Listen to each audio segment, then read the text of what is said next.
TSSF。 Hi guys, I just wanted to go over some echo techniques with chipsynth SFC. It can be a little bit complicated to figure out. The original Super Nintendo Echo has about 16 different settings. Basically, it goes from 16 milliseconds per setting and 2 kilobytes per setting. It can, when I say it can be a little complicated, a lot of people think that you can just use different echo delay settings per channel, but really the way the hardware worked was that you can only turn the echo on and off on a per channel basis. You couldn't send it in different level increments. So basically what that means is that every single channel will have the same echo settings. And yeah, every delay setting has its drawbacks because the longer you set it, it can actually use up more memory. And there wasn't a lot of ARAM to use for the games. But anyways, a lot of the games will have the same settings per song. A good example of that is Final Fantasy 4, 5, and 6. Even though they have their own settings per their own games, they're pretty similar. So Final Fantasy 4, 5, and 6 you usually use a delay setting of 80 milliseconds, which I believe is setting number 5. It's about 10K of sample memory, if I remember correctly, and it actually gives it some good character. So I'll give you an example of a Final Fantasy style echo. Let me just make you a new project here really quick. I have a bunch of things set up automatically because I want to show you some examples. So I'm just going to create a chipsynth SFC instance here. And by default, it uses that that marcato that, let's get rid of this one. It uses that marcato that is iconic for the Zelda sound. So let's just clear that really quick. I'm going to load one of the trumpet samples. Brass. My directory is a little bit different than yours because I still have a bunch of old stuff from when I was beta testing. I'm going to use MV trumpet 1, but in yours, I believe it's going to be one of the numbered trumpets. I just can't remember which one. They renamed all my samples to match theirs, so yeah, I'm not exactly sure which ones are which, to be honest. So let's try a regular trumpet. Sounds kind of like a cross between Final Fantasy IV and Final Fantasy V's trumpet. If we turn on the delay to 80 milliseconds, which by default it usually is set that, and we'll try a Final Fantasy VI style echo. So let's use the feedback. The feedback being the length and time of the echo. My computer weird. Okay, about 55% is fine, and then we'll turn the wetness up to about maybe maybe about 25%. I think that sounds good. Panning is fine, and usually Final Fantasy games never use the EFIR. It did use it in some cases, but not very often. I'll be talking about filtering pretty soon. But anyway, so you can see that we have on this channel, the layer 1, that the echo is enabled. So now when I play the trumpet, it's going to sound a lot more thick. And the cool thing about it is, now that we have the echo and the thickness of the trumpet playing, when you start modulating that, it causes a really cool phasing effect in the echo. Let's just add a bit of delay and a ramp so you can hear it gradually go up. Turn down the depth. Okay, let's try that again. Slow it down just a bit.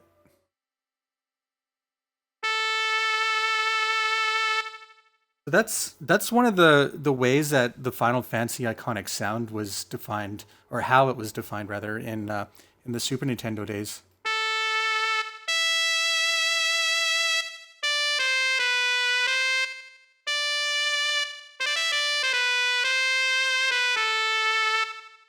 Really, really, really, I just love that sound. Like that to me is the Super Nintendo sound. The next thing I really want to talk about is the EFIR, which I call it EFIR. I believe it stands for Echo filter impulse response, if I remember correctly. I could be wrong about that, but let's close this instance. I don't need this. I'll just go back to the other project I have made here. I have a bunch of pre-made chords. They're jazzy chords, so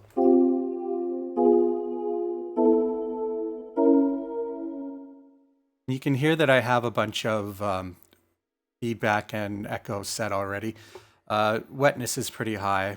Wetness, of course, is the volume of the echo, and dryness is the volume of the regular sound that's not being affected by the echo. So EFIR on the Super Nintendo was used by coefficients. They're very complicated to explain, very hard to understand. Plug did us the service of simplifying it, just like they did with Chip Crusher.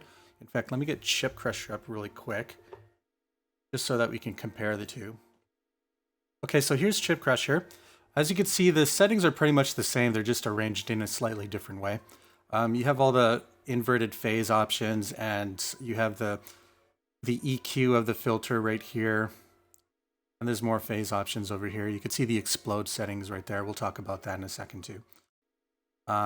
So I'm not going to use this effect because I'm going to be using the one that comes with the chipsynth. The cool thing is that if you have presets made with Chip Crusher, if you're a Chip Crusher user, you can actually use a bunch of the effects between the two programs. Like these are the presets I had from Chip Crusher. There is kind of a downside to that, and I'll talk about that later. It's mostly about the modulation of all the effects, but yeah, we'll talk about that later because we need to go over that. So getting down to the point with EFIR, you can change the way the EQ of the sound is. So let's shut off the dryness and keep the wetness up so that we're only hearing the echo. This is a really good way of shaping your sound. As you could probably hear, like this is 16K and all the rest of the stuff is on 0, but that's definitely not how a 16K EQ would work. But of course, this is just an approximate EQ. Like this isn't going to be an exact EQ for your filter. If I shut off the high end and I just keep the low end, you can hear how soft it got. So that's pretty much how the filter works. Just a little tip here. If you're going to be cutting out a lot of the high end, your feedback might want to go up a bit because the echo echoes back into itself. If you have 100% echo and a very low EFIR, like no high end and very low end, you'll hear that the feedback doesn't exactly mesh very well. So for instance, I'll have 100% feedback, which in theory should echo forever. But if you have this EFIR set, you'll hear that it actually still decays. And if I turn the EFIR all the way up to regular, you know, without any settings, you'll hear how it never stops.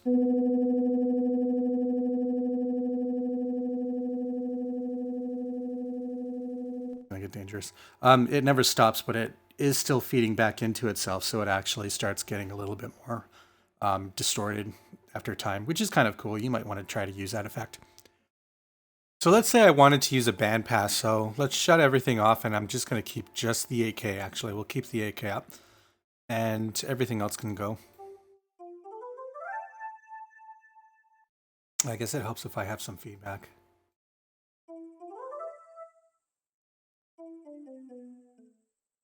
So you can hear how it kind of causes this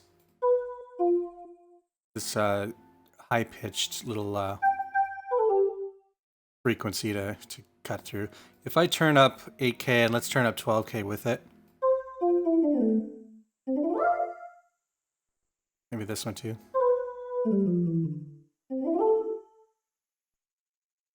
Everything by default is set to be softer, but if I turn on explode mode, which by the way you want to be you want to be very careful with because that will happen. Sorry, I wanted to turn that down on your side, but let me just say that this peaked for a reason, and now I have a very bad ringing in my ears. One of the things about the Super Nintendo Echo is that, let's turn this down for a sec. One of the things about the Super Nintendo Echo is even though it's feedbacked down and gone to 0, if you're above 50% on the real hardware, you can still hear it ringing in the background. That's you can even see it right here. That's one of the problems with the Super Nintendo hardware echo. Sometimes if you're using multiple instances of chipsynth SFC, or even C700, or anything that's Super Nintendo related, even Chip Crusher, I would suggest using some kind of a gate so that you don't have a ringing, like a rogue frequency that just keeps going on forever. Again, this is not a limitation of the VST. This is perfectly emulated hardware. Like, this happens on the actual hardware as well.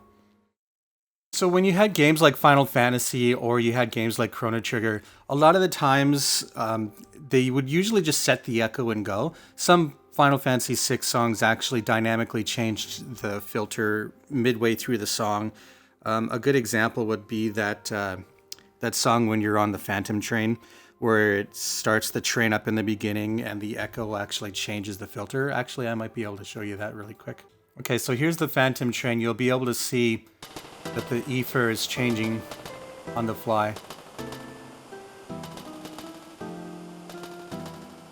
So you can see that the way Uematsu had it, or maybe it was Minoru Akao, I'm not sure if who engineered it, but anyways, you can see the EFIR was softening up the echo and then dynamically changing it so that there was no filter, or at least as much as it could to make it so that there wasn't a filter. And you can hear, if I can find out where that clicking sound is coming from. Okay, so you can hear the clicking sound in these channels, but if you listen very carefully and watch the delay here, the delay and the feedback don't change. The only thing that's changing is the filter. And if you remember the example that I showed just before, the filter actually affects the way the length of the feedback sound actually reacts. So if you have a higher filter setting, the feedback, if it's not changing, would actually dynamically change despite the setting that you have on there. You can see the feedback's not changing, but the more the filter goes back to regular, the longer the feedback sounds.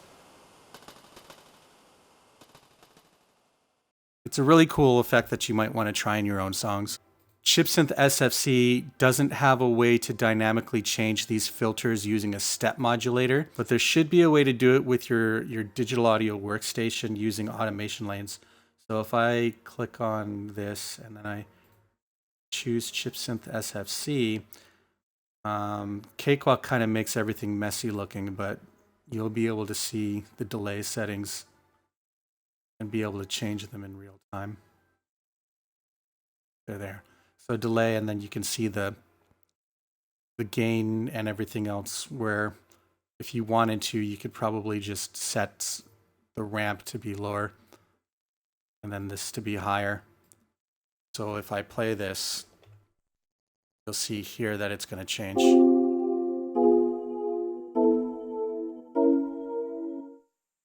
Same kind of thing. Some other games like Chrono Trigger, for instance, instead of being like Final Fantasy where they'll have 80 milliseconds every song, some of the songs in Chrono Trigger will have its own settings.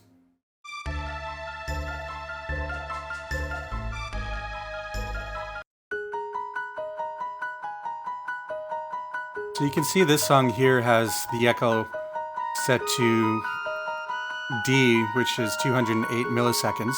And the reason for that is, for instance, this song has 3 samples that it uses. It uses the piano, it uses the flute, and it uses the strings.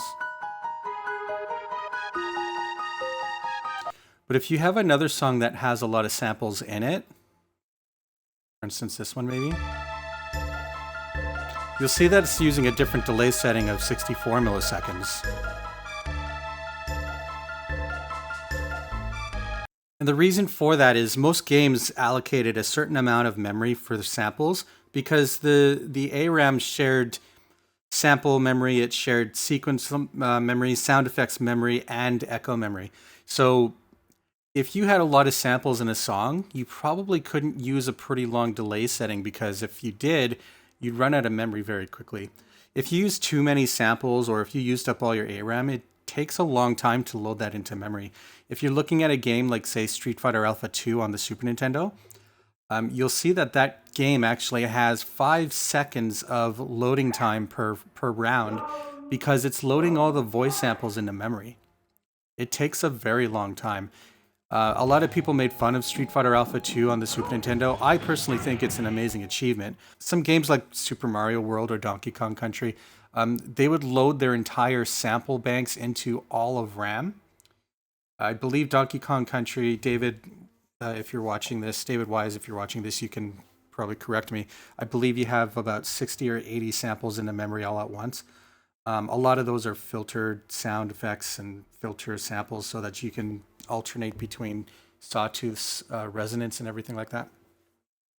But it made it easier because if all you were doing was loading sequence data into the memory, it's a lot faster than actually having to unload a bunch of samples in RAM and then loading new samples into RAM, which would slow the game down between levels. Here's an example from Chrono Trigger where you have the song Chrono and Marl. That's how I pronounce her name. Chrono and Marl, Far Off Promise. You'll see that uses an echo setting of 240 milliseconds.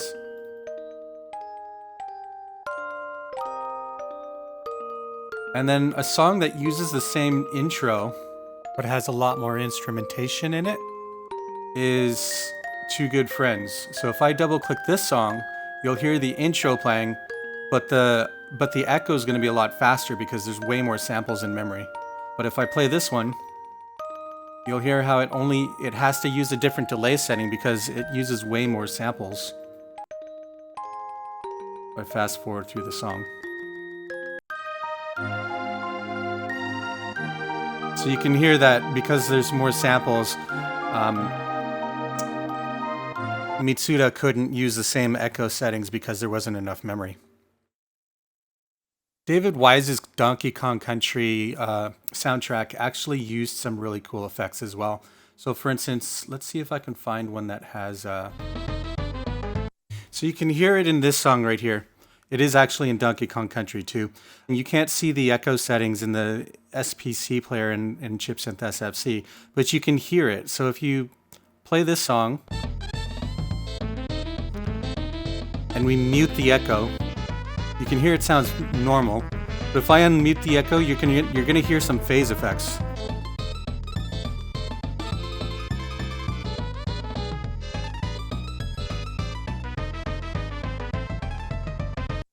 Not too many games use that kind of effect. I can already hear that background feedback. I'm just gonna shut it down. Okay. One soundtrack that did use it was Dean Evans's Waterworld soundtrack. So here's an example of the map music playing it. Now, this example, he's actually modulating the wetness, and I'll show you how to do that after this song, but here's an example of it.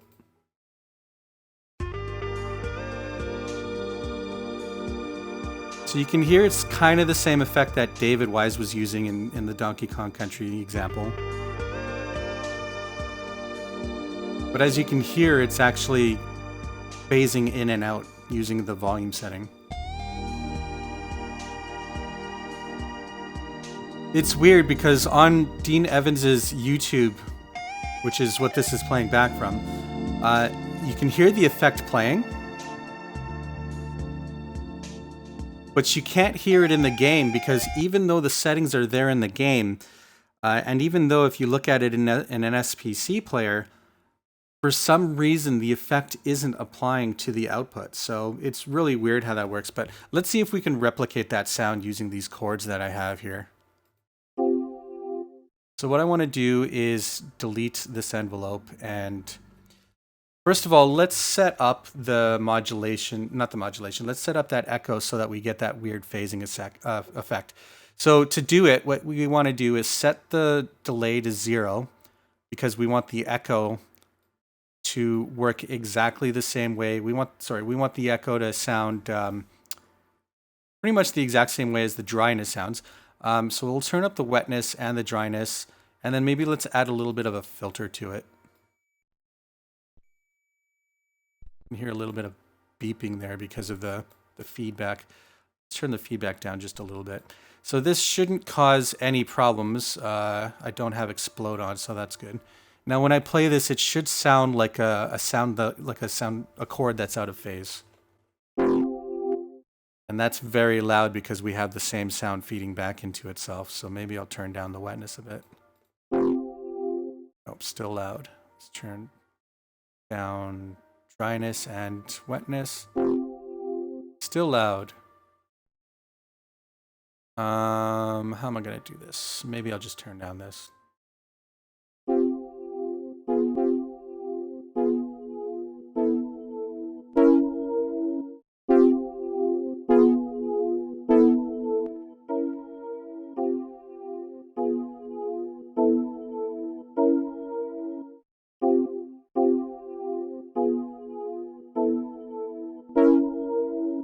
And this is an example of the EFIR causing too much distortion if you have it too loud.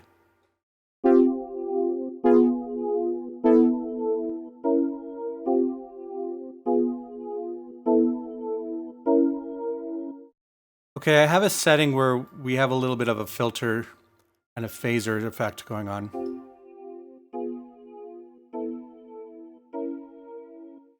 So let's see what happens when I modulate the gain of the wetness.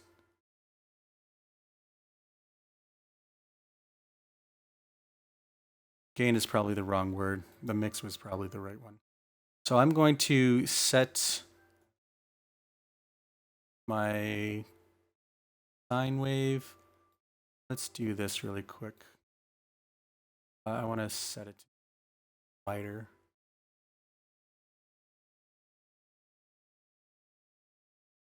Shut off my triplet. Set it to. So you'll see that it's modulating the wetness mix. If I play this, this should have an interesting phasing effect.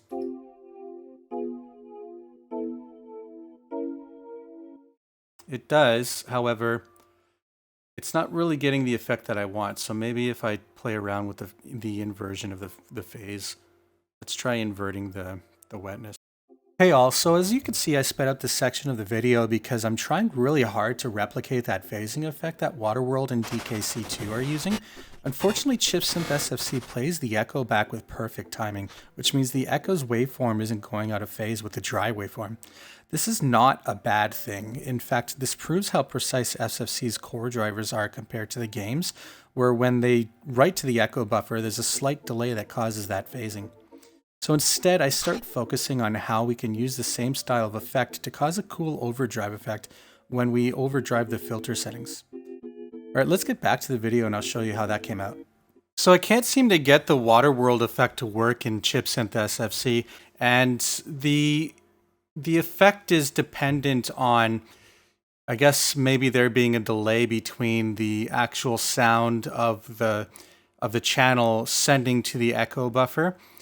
So for this, I can't even replicate the DKC song. Like if I play this, I can't replicate that effect because if I do, basically it's playing both the wetness and the dryness at the exact same time, and the effect actually just causes an amplification. Basically, if you have a waveform that you're playing at the exact same time, which is the exact same waveform, you're basically amplifying it by double the amplitude. One cool effect though is that if you turn on the explode mode, and be very careful with this, you can set the filter to give you some kind of an overdrive distortion. So that's kind of a neat effect that maybe you can play around with. Another effect that not many games used, but they probably could have if the driver allowed it, was that you should be able to modulate the panning as well. Now you can't modulate the panning using a step modulator because of the way the modulation works and how the variables work in chipsynth SFC. It was done that way to stay compatible with Chip Crusher, and Chip Crusher never supported it. So if you let's reinitialize this, and okay, so I'll turn up the wetness. Maybe we'll turn up the feedback too. So that's kind of neat. You can open up a modulation of that chipsynth. Sorry, you can open up the modulation of the panning, the wet pan right here. And then if we draw this, you'll hear the effect panning left and right. You can see it going here.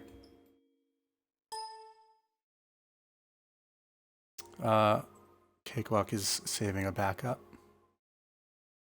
Taking a long time to do it though. So it didn't modulate the whole thing because of the way I put it in. So let's try that again. That's going to be even weirder. That's going to mostly pan to the left.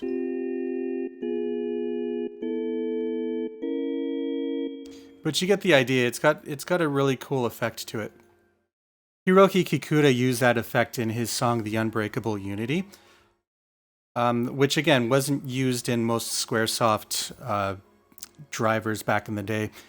Squaresoft could do pan Brello with the channels, but for some reason, I guess, or maybe it could do it, I'm not sure, but the games never did it, but the echo itself couldn't be modulated with the panning, even though technically if the driver was written to do so, it really wouldn't be that hard to do. So you can hear in the Unbreakable Unity that it's got a ping pong effect going on.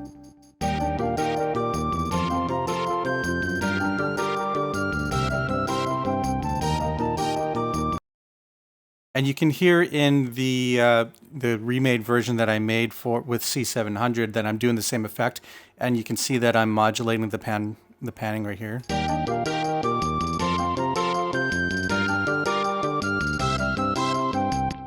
This is using C700, but chipsynth SFC can definitely do the same thing. I'm just going to load Reaper, and I'll show you Shannon Mason's Hazelnut Bastille song, which does the same effect using chipsynth. I'm using a free version of Reaper, so I gotta wait for this to time out.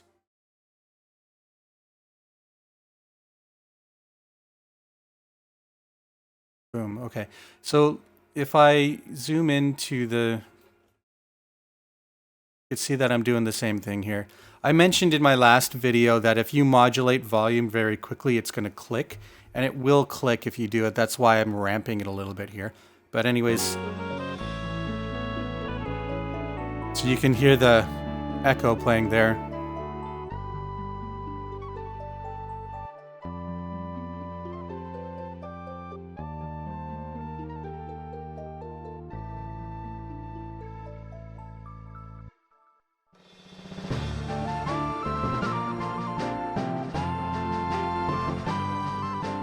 So one of the cool effects that you can do actually is modulate through the matrix. And if you don't know how to do this, basically, you can right-click on the features here. I should be clear. Most, if not all of these functions cannot be automated with the step menu, but you can automate the time. Now, the time is something that you might want to be a little bit careful with, because if you're modulating the time, and you can see that it's doing it right here. Maybe I'll slow it down. Oh, that's the wrong one. No, that's the right one. You can see that it's modulating quickly, but if you play that back, it's going to sound pretty weird.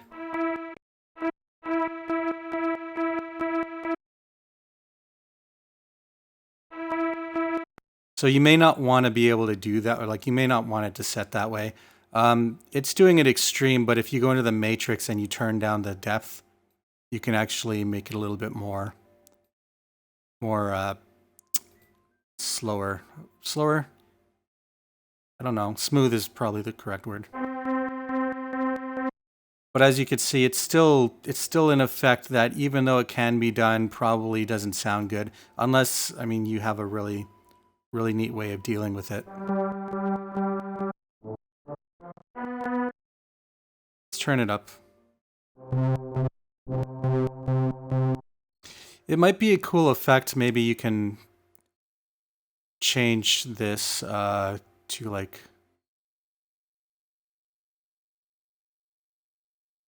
to like that. Shut off the loop, make it a one shot.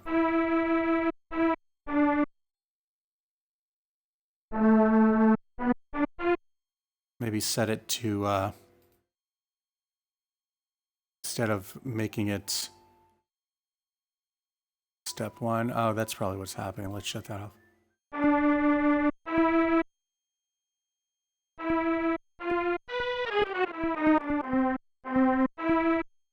Turn this up, turn it into offset, see what happens.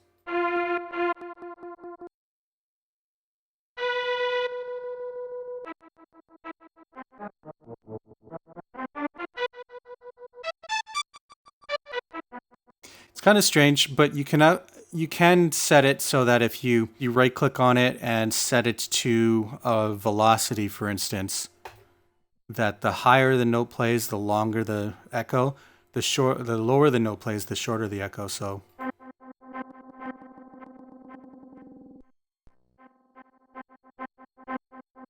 that's kind of a neat effect that you can play around with.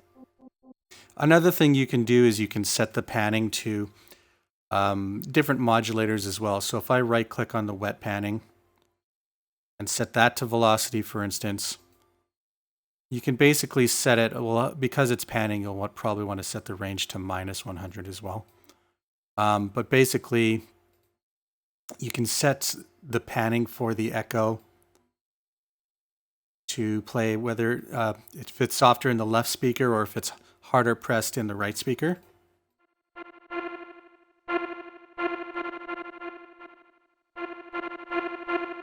And you can play around with the velocity setting by either changing it to linear, or if you set it to, say, square root.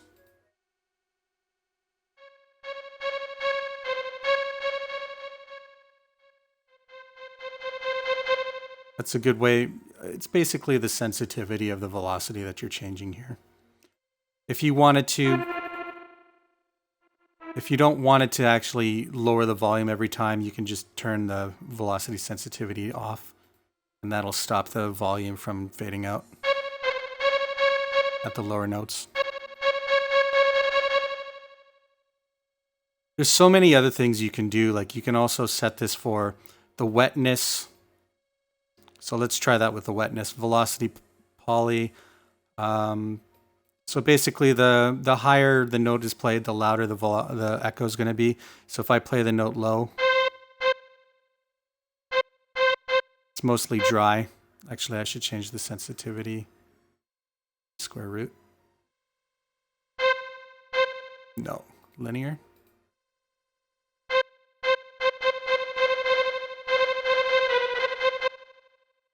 Yeah, the lower the note, or the lower the velocity rather, the less volume there is on it.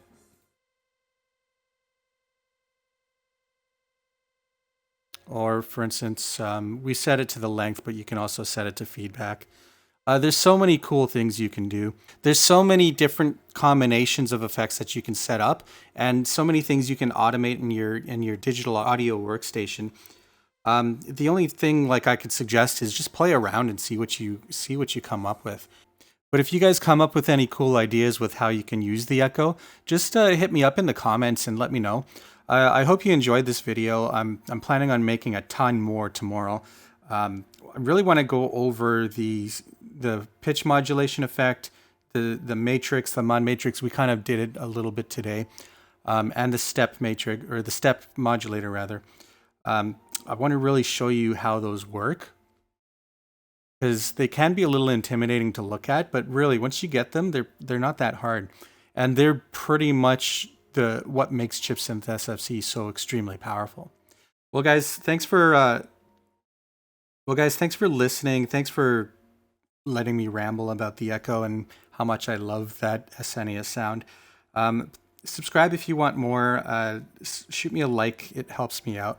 If you want to, I don't have a Patreon, but if you want to shoot me some, I don't know, donations and whatnot, I'll leave a link in the description below. I'm cool if you don't want to anyways, but yeah, it's one of those things where I would love to do this thing for a living, but I don't get enough views to be able to do it, so I can't quit my day job essentially. Okay, thanks guys. We'll see you hopefully tomorrow. I'm hoping to get more tutorials / explanation videos up in the next couple days here. I want to get them out faster than how I had them out before. Okay, see you later. We'll talk to you in the next video. Bye.